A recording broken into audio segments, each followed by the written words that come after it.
Naini Pavani last time వచ్చింది, ఒకటే వారం ఉండి వెళ్ళిపోయింది. సో ఈసారి తనకి ఏమంటారు, ఇమ్యూనిటీ ఇచ్చి, నిజం చెప్పాలంటే లాస్ట్ వీక్ తనని కూడా పంపించేయాల్సిందే. అంతకు ముందు వచ్చినప్పుడు ఫస్ట్ వారంలోనే వెళ్ళిపోయింది. సో మొన్నటికి కూడాను తనకి ఇమ్యూనిటీ ఇచ్చి ఉండకపోతే వెళ్ళిపోయి ఉండేదే. టు బీ ఫ్రాంక్, వీళ్ళు కూడా తననే తీయాలని అనుకున్నారు. ఎలాగో తెలివిగా ఈ రాయల్ క్లాన్ వాళ్ళు తనకి ఇమ్యూనిటీ ఇచ్చి కాపాడుకున్నారు.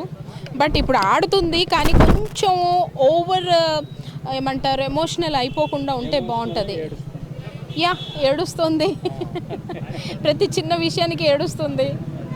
ఎస్, కొంతమంది పర్సనాలిటీ అంతే, మనం దాన్ని జడ్జ్ చేయలేం. ఆయన ఒక్కొక్కసారి ద బెస్ట్ ప్లేయర్ అనిపిస్తుంది, ఒక్కొక్కసారి వేస్ట్ అనిపిస్తుంది, వర్స్ట్ అనిపిస్తుంది. ఎందుకంటే తను ఇచ్చే ఏమైతే సెంటెన్సెస్ పాస్ చేస్తాడో ఒక్కొక్కసారి చాలా హర్టింగ్గా ఉంటాయి. అది కొంచెం తను చూసుకోవాలి, ఎందుకంటే అందరిలో పెద్దవాడు అని అతనికి కూడా తెలుసు. సో ఆ పెద్దరికాన్ని నిలబెట్టుకోవాలి. ఇప్పుడు వచ్చే చిన్నపిల్లల దగ్గర మాటలు పడేలా కాకుండా తన పెద్దరికాన్ని తనే కాపాడుకోవాలి అనేది నా ఇంటెన్షన్. ఈ మధ్య ప్రేరణ మీద కూడా బాగా జోకులు ఆ జోకులు వేసే పరంగా నేను దాన్ని తప్పు పట్టట్లేదండి. అది చిన్న హ్యూమర్. అది ఒక హౌస్లో ఉన్న తర్వాత జోకులు, సరదాలు ఇలాంటివి కామన్.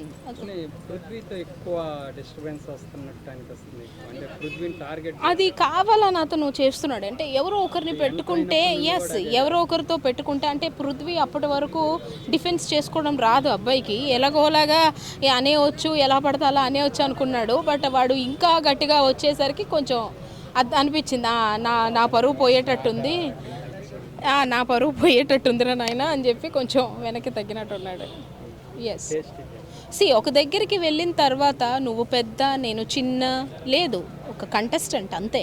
ఇప్పుడు గంగవ్వ ఉన్నారు అంటే ఏజ్ మాటకు వచ్చారు కాబట్టి చెప్తున్నాను. ఇప్పుడు గంగవ్వ ఉన్నారు, మరి ఆవిడ్ని ఎందుకు తీసుకున్నారో నాకైతే అర్థం కాలేదండి.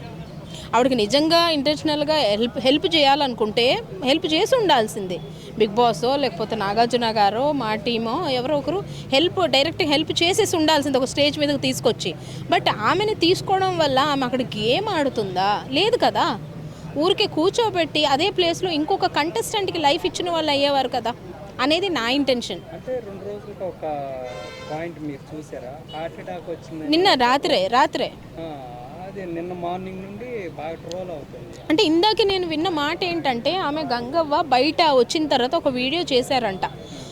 రాజు అనే ఒక కంటెస్టెంట్ అంతకు ముందు ఉండేవాడు, అతను ఈమె అంటే ఇందాక నేను విన్నా ఒక చిన్న కాన్సెప్ట్ ఏదో చేశారంట, చిలక జోత్స్యమో ఏదో సంథింగ్. సో దానికి యానిమల్ వైలెన్సీ అని చెప్పేసి కేసు పడింది ఆమె మీద.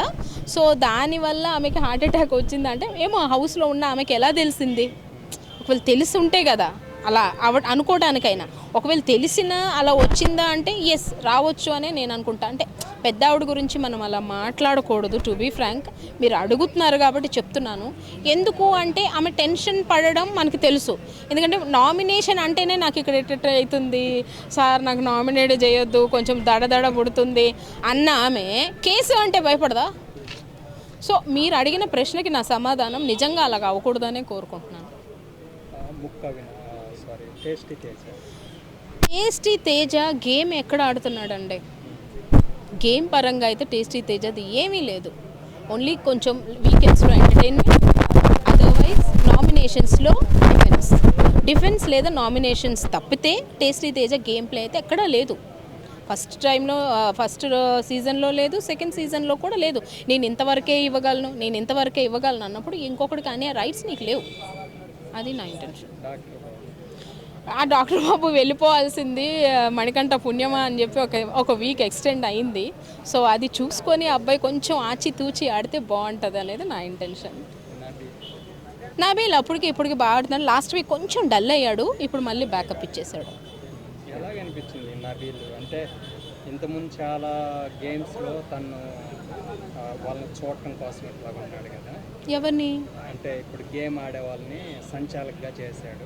ఎప్పటికీ అబ్బాయిని సంచాలకుగానే ఉన్నాడు, ఇవాళ కూడా సంచాలక్. చాలా జెన్యూన్గా ఎలాగనిపించింది? అది తన క్లాన్ అని కానీ లేదు క్లాన్ అని చూడడు. నబీల్ ఒకడు, మణికంఠ ఒకడు, ప్రేరణ కూడా మ్యానిపులేట్ అవుతుందేమో కానీ మణికంఠ ఆర్ నబీల్ ఎప్పుడు ఒకరి మాట వినరు, వాళ్ళ మాట వాళ్ళే వింటారు. నా క్లానా నీ క్లానా అని చూడరు, ఏది రైట్ అయితే అదే చేస్తారు. తర్వాత మెహబూబ్ కూడా గేమ్ పెద్దగా లేదండి, తను ఏదో ట్రై చేస్తున్నాడు. లెట్స్ సీ వర్కౌట్ అవుతుందో లేదో తెలియదు. అంటే చాలా స్ట్రాంగ్ చాలా ఇది అని అనుకుంటాం కానీ వాళ్ళతో కంపేర్ చేస్తే నిఖిల్ అండ్ నబీలే స్ట్రాంగ్. తర్వాత హరితేజ గారు హరికథలకి పనికొస్తారు, గేమ్ ఏం లేదు. అసలు అనిపించలేదు. లేదు, లాస్ట్ టైం కన్నా కూడా వీక్ ఉన్నారు ఈసారి. మరి అది అందరితో మెహబూబ్ అన్నట్టుగా అందరితో స్వీట్గా ఉండాలనుకుంటున్నారేమో, స్వీట్గా ఉంటే క్యూట్గానే బయటకు పంపించేస్తారు జనాలు. రోహిణి గారు కూడా ఇప్పటి వరకు అయితే పెద్దగా గేమ్ ఆడింది లేదు, మేబీ తనకు అవకాశం రాలేదు కూడా అనుకోవచ్చు. కానీ ఇవాళ మీరు చూడొచ్చు ఎపిసోడ్, ఇవాళ ఆడిన ఒక గేమ్ బాగా ఆడారు ఆవిడ. అంటే ఇండివిజువల్ గేమ్ కాదు, టీమ్ గేమ్. టాప్ 5 వీళ్ళు అని చెప్పలేమండి, ఎందుకంటే రాయల్ క్లాన్ వచ్చిన తర్వాత కొంచెం అందరినీ కలిపేశారనమాట. సో ఎవరు అవుతారా అనేసి ఇప్పుడే చెప్పలేం, ఒక్కొక్క వీక్ ఒక్కొక్కలా ఉంటుంది. అంటే నా ఇంటెన్షన్ ప్రకారం మణికంఠ అనుకున్నా, అబ్బాయి తనకు తానుగానే వెళ్ళిపోయాడు, ఎక్స్పెక్ట్ చేయలేదు. సో అలా ఏమన్నా జరగవచ్చు, చెప్పలేము. అందుకే ఇప్పుడే నేనేమీ డిసైడ్ చేయలేకపోతున్నాను. ఎవరు విన్నర్ అవుతారో కూడా ఎక్స్పెక్ట్ చేయలేదు. యా, ఆబ్వియస్లీ రాయల్ క్లాన్ నుంచి ఒకరు అవ్వాలనుకుంటున్నాను, ఇద్దరు నిఖిల్ నార్ నబీల్. అమ్మాయిల్లో అయితే ప్రేరణ టాప్ 3లో ఉండాలని కోరుకుంటున్నాను.